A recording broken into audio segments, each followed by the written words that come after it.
So, I watched Sister Wives last night, and if you know anything about me, you know I'm going to be watching Sister Wives, I'm going to be watching Big Love, all that type of stuff.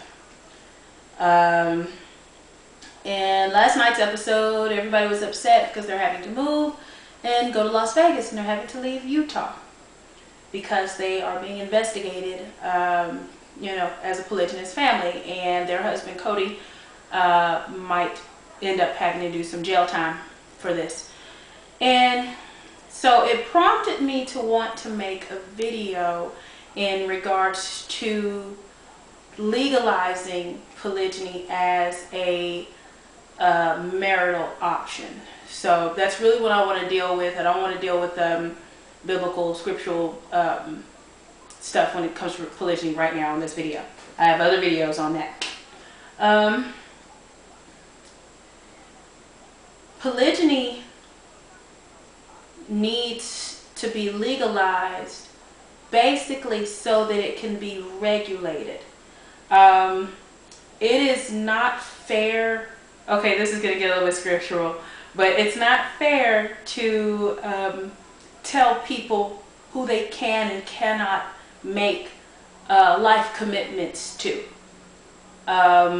Because regardless of what the law books tell us is illegal, people are still going to make lifetime commitments to each other, regardless of what the laws of the land tell you.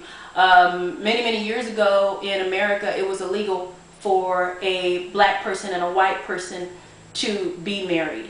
And yet there are many people that can attest to, you know, via DNA and genetics of people making lifetime commitments to each other before the 60s and living together as husband and wife and bearing children together as husband and wife. So I really don't think that the government has any right to tell anybody to do anything. Homosexuality was against the law for a long time, and yet homosexuals made lifetime commitments to each other. When you look at the same-sex marriage situation, the main reason they want it is so that when it comes to insurance purposes and things like that, they can put their life partner on that information. They are unable to do that without being married to that person. And polygynists have the same problem.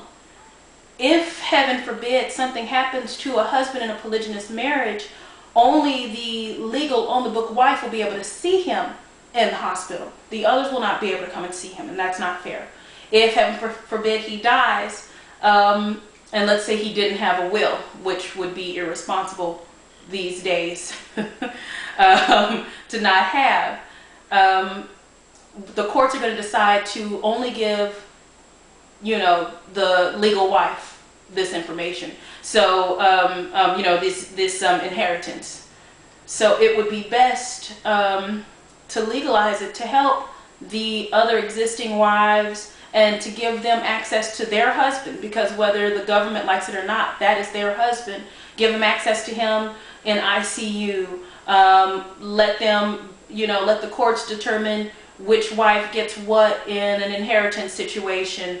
It would help out on all that. And also on Big Love, what you noticed from Bill, the main reason that he was pushing for the legalization of polygyny in the courts in the show, I mean, we know it's not real, but the problems are very real. When you don't regulate polygyny, you have the problems of abuse of women and children and the oppression of women and children in these small, isolated societies. Because let's face it, while it would be nice for everybody to be striving for righteousness and to truly be righteous, not everybody's going to be truly striving for righteousness. They're not going to be trying to live by the word of the Most High. And so those types of people will misuse their Yah-given authority over the earth, over their dominion over the earth, their dominion over their households.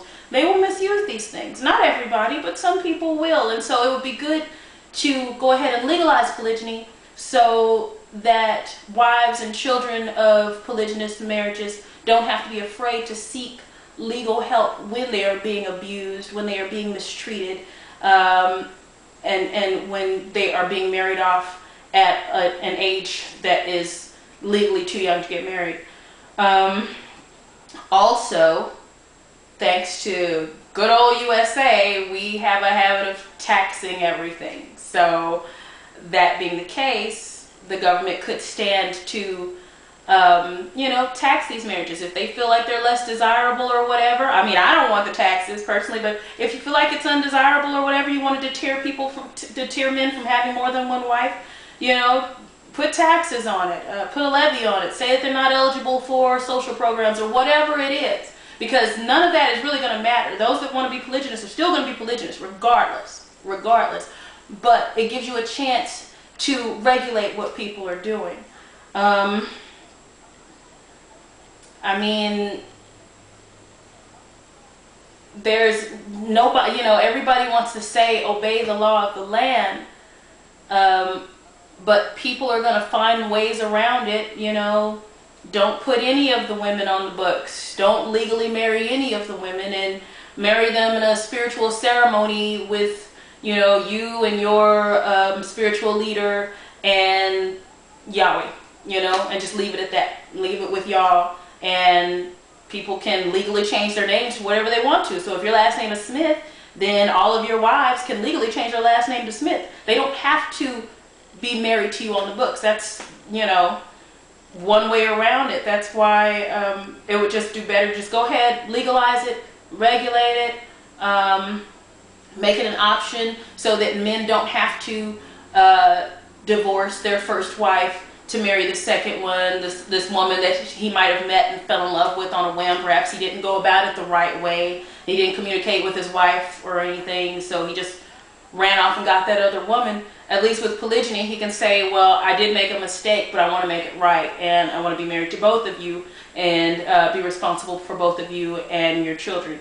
At this point in time, those types of things don't happen, and a lot of people don't even realize polygyny as a marital option for them, and so they go ahead and divorce people that they didn't have to really divorce in the first place. So I just wanted to discuss that. I just wanted to talk about it on a legal standpoint. I'm sure there's a lot more that could be said, but I was just feeling bad for Cody and his wives having to leave Utah. Also, Utah, stop lying. You are pretending that you're really needing to investigate these people when everybody in the United States knows that if you are white and Mormon and you want to be polygynous, you can head on into Utah, because there are so many of you that are related to polygynous people and are from polygynous households that you're not really going to prosecute anybody. And since polygyny is against the law, you're not really doing your job. So just quit lying, go ahead and be honest about it, and perhaps let's make a change so that you guys don't seem like total and upper, an utter hypocrite, which is what you seem to be like right now. So Yahweh's grace and peace on everybody. Have a good day. Shalom.